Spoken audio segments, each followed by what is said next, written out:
আসসালামু আলাইকুম ওয়া রাহমাতুল্লাহি ওয়া বারাকাতুহু।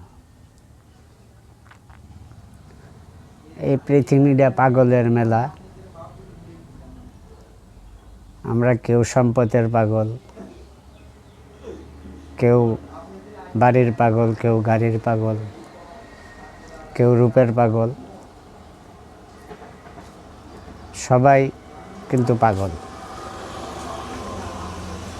কারো সন্তান নাই, সন্তানের পাগল। কারো মেয়ে আছে, ছেলের পাগল। কারো ছেলে আছে, মেয়ের পাগল। কিন্তু আসল পাগল কে কীরকম, ওই জায়গায় আমাদের খেয়াল নেই। আল্লাহ বলছে, তোমরা যা কিছুই করো, আমি আল্লাহ ও রাসূলের পাগল হইতে হবে, না হয় হাসর মাঠটা তোমাদের জন্য কঠিন হয়ে যাবে।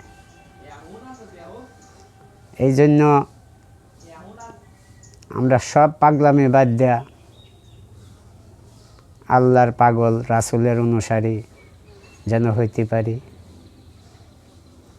কারণ আমাদের মরতে হবে, মরার পরে আমাদের কান্ডারি আর কেউ থাকবে না রাসূল ব্যতীত। এই জন্য রাসূলকে চিনতে হবে, জানতে হবে, রাসূলের পাগল হইতে হবে, রাসূলের অনুসরণ হইতে হবে।